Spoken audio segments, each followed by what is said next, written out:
we're having a very hard time with judges because they don't want people to be moved out of the country.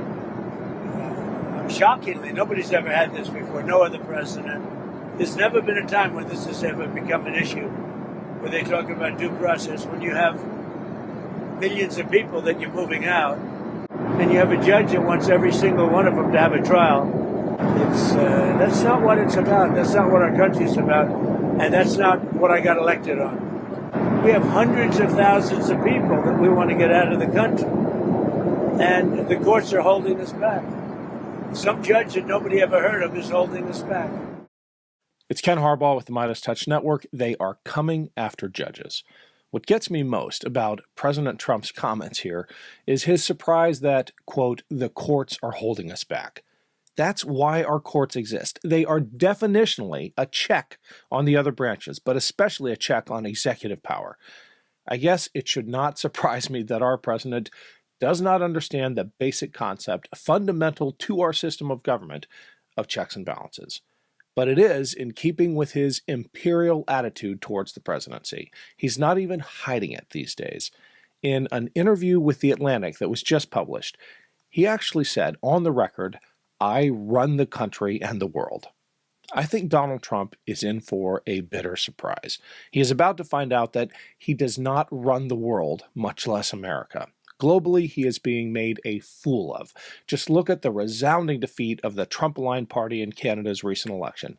And here, judges are checking his power in spite of his administration's attempts to intimidate them. I spoke about this with one of my favorite people to argue with, also a good friend, Denver Riggleman. Here's our conversation. Welcome to the Ken Harbaugh Show. We've got Denver Riggleman back, former Republican Congressman, former Republican, am I right in saying that as former.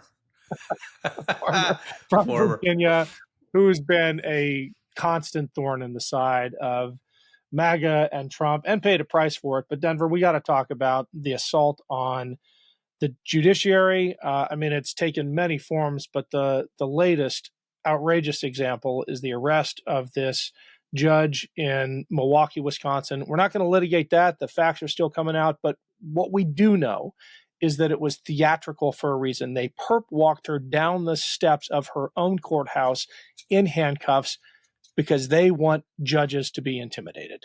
Yeah, it's what I said. I have as you know, Ken, a little show, but we got Truth in the Barrel and stuff. But I have another little show called Denver After Dark, and it's rage in search of a cause.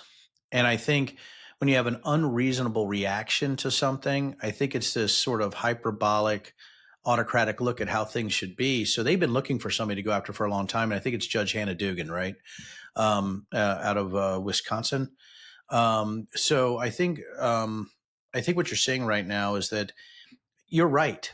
We don't have to litigate it, but we also can look at this and say, listen, there were other options they could have taken instead of immediately, arresting her and charging her with felonies. This is an overreaction based on unreasonable behavior that's sort of based in conspiracy theories, but it's also based in this unwavering devotion to Donald Trump, which is about loyalty instead of rule of law. So I guess the point that I was trying to make, and I'm not trying to be too subtle here, Ken, is that it's ludicrous to think that the first reaction to Hannah Dugan on an administrative warrant, which I think they're going to fight that because it's an administrative warrant only, which now leads you to believe that maybe they should not have been in her courtroom. But it was an overreaction. They were looking for somebody to go after. They found something small. They found what they thought might be a loophole. Then they had an unreasonable reaction to a fairly reasonable action from Hannah Dugan. And I think that's what scared people. It's rage in search of a cause based on this new autocratic way of thinking. And that should absolutely terrify people because now you don't even know where the lines are between, if you steal a Snickers bar, if that's literally how minor this was, if you steal a Snickers bar, you probably shouldn't get 10 years in Supermax. And I think that's the issue that we have right now. One of the things I think we need to understand about lawlessness is that it's not actually the absence of law, it's the capricious application or the random application of law. And, it bears reminding folks that even the Holocaust was enshrined in law, right? was. That was not a lawless action. So it is always the tyranny of law that we should fear more than anarchy and lawlessness itself. That's the fear here. And that's, and it's so you said it eloquently with the capriciousness, and I said, rage searching for a cause. We have this, that's where it's sort of interlocking, is that they're trying to use, it's like law being applied by the inherently lawless. So when you have rule of law being touted by those who don't care about the rule of law, or they're serving somebody who's been, convicted of felonies and who's been adjudicated for sexual abuse, you start to get to the point you're like, well, you know what? As far as Americans are concerned, if law is unequally applied and the lawless can get away with this, where does that stand on everything that we do from the bottom up as far as law is concerned? Anybody then could be capricious with law. And that's all back to this theory called the little Stalin theory, that the people underneath the leader actually are worse than the leader themselves based on the fact they're trying to please the leader. And I think you have a bunch of little Stalins that are, to use your words, are using the law in a capricious manner based on the fact that the lawlessness they believe is their new direction and their spiritual direction on how they should run this country. There's not enough men like me who do whatever they want. Are you sick of it yet? Those people need to be, when we take power, they need to be given the death penalty. The anger. Charlie? I live like a capitalist every single day, Cenk. I live as a capitalist. The hate. And we have a system of checks and balances. That's a good one. That's really funny. We do? The idea that to be a man, you have to be a bully. Fuck you! We should be better than this. Females don't have independent thought. They don't come up with anything. Our kids deserve better than this. It's like women want equal rights when it's convenient, but then they still want the door open for them. So help us change it. Subscribe to Valor Media Network, where you can find shows on sports, men's health, and patriotism without the resentment and division. True strength is about discipline, resilience, and service. If you've wondered where all the positive role models are, especially for young men, check out Navy SEAL Dan Barkov and Commander Bobby Jones as they share stories of service and sacrifice. Being good at being a man is about what you do for others and not what you do for yourself. Listen to Jason Tander and co-hosts Ravi Gupta and Adisu Demisi give you the inside track on the politics of sports. I just want to take back what I said about the Bills. No, because in all honesty, your team seems to have gotten the vaccination thing right. Okay. My team seems to be struggling with it. These shows and many more from Valor Media Network prove that you don't have to be an asshole to connect with young men today. Subscribe to Valor Media Network today.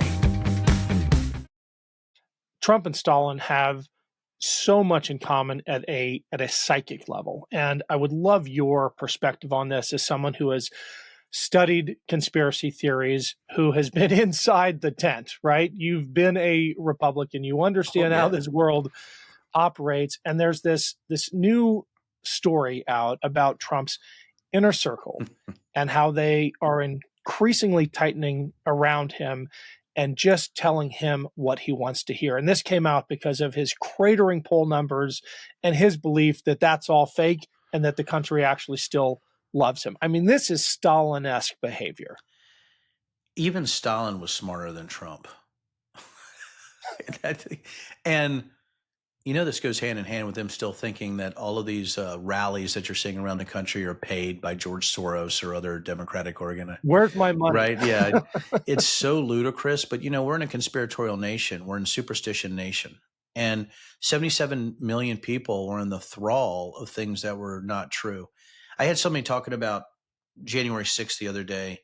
And like, well, Denver, the criminals were just the people who went into the Capitol building itself. And this goes to your point. I said, but everybody there were ignorant. Every single person that showed up to that rally to support Trump believed in QAnon conspiracy theories, stolen election, the storm, where we go one, we go all. Many believed that there are underground caverns in the Capitol that held, children. All these people that were there were ignorant on a level that's hard to define for the rational and the sane. The people around Trump are the same. The only way you accept a position in the Trump administration is if you have no moral compass, you're a true believer and your moral compass points to the supernatural only, or that God did ordain Donald Trump, or you're a cynic and you're using this to lever for power only, which I think that's a lot of people like the Stephen Millers and things like that. All of these things are awful for what we have in our American institutions. And I think anybody that was a January 6th is pretty much a nutcase. Anybody who's around Trump right now giving him this stuff, Ken, they're also nutcases. And I think if superstition and fantasy is enveloping our country and forcing policy, we're already at the bottom.